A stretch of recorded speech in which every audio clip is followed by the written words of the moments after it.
The forward operating base had lost radio How much contact with the longer? medevac helicopter We need this bird 20 airborne minutes ago, now. and now it sat dead on the tarmac, rotors frozen, engine refusing every diagnostic the maintenance crew threw at it. 3 critically wounded soldiers were still 40 miles out, waiting on a second bird that would not arrive in time if this one stayed grounded. Technicians swarmed to the aircraft, panels open, wires exposed, laptops flashing error codes none of them had ever encountered in training. Captain Alina Marsh watched the clock on the wall tick past another precious minute, her stomach tightening with every second the helicopter remained silent. "Talk to me," she said sharply to her lead technician. He shook his head, sweat beading despite the cold morning air. "Ma'am, I've never seen this fault pattern. It's like the whole electrical system just decided to forget itself."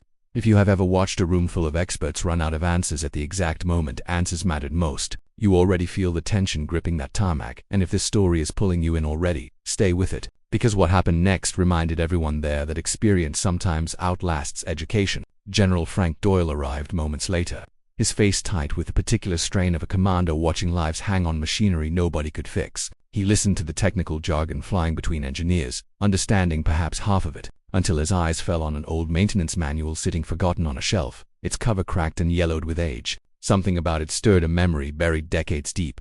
A name attached to helicopters far older than anything flying today. "Get me Walt Sorensen," he said suddenly, startling the technicians who had never heard the name before. "He's retired, sir," an aide replied uncertainly. "Then unretire him now." Walt Sorensen had spent 30 years keeping helicopters alive in conditions far harsher than a paved airfield, patching together aircraft with parts scavenged from wreckage, wiring diagrams memorized rather than printed. Because printed manuals rarely survived monsoon seasons in the jungles he had served in, he arrived within the hour, driven straight from a quiet farmhouse where he had not touched a helicopter in over a decade. His hands trembled slightly from age as he approached the aircraft, but his eyes moved with the same sharp assessment they once carried through firefights and emergency landings. The younger technicians eyed him skeptically, wondering what an old man in civilian clothes could offer that their advanced diagnostic systems had missed. Walt ignored their doubt entirely, running his fingers along a cluster of wiring near the tail rotor assembly, muttering something about a fault that modern systems were never designed to recognize because it belonged to an older generation of aircraft logic.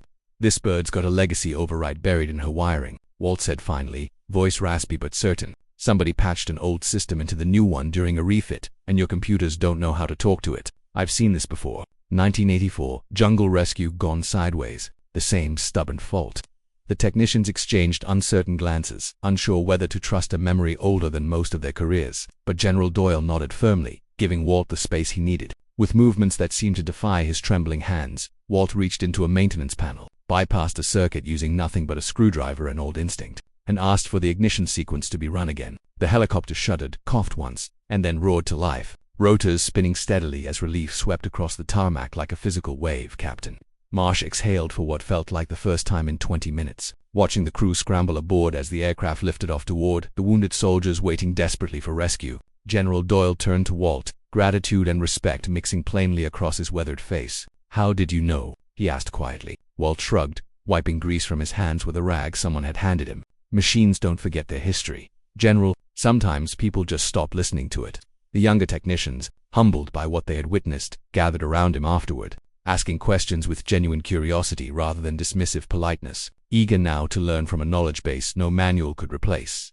3 hours later, word came through that all 3 wounded soldiers had reached the field hospital in time. Their survival owed in part to a helicopter nobody thought would fly again and an old veteran nobody thought to call until desperation demanded it. Walt returned to his quiet farmhouse that evening, refusing any formal recognition, insisting that showing up when needed was simply what soldiers did, retired or not. General Doyle made certain his name was recorded properly this time, not just in memory but in official record, a small correction, 2 decades of overlooked service. If this story moved you, if it reminded you that old knowledge often holds answers new systems cannot find, then don't let it fade into silence. Share it with someone who still believes experience matters. Subscribe for more stories like this one, and tell us in the comments about a moment when someone older and wiser saved the day when everyone else had given up.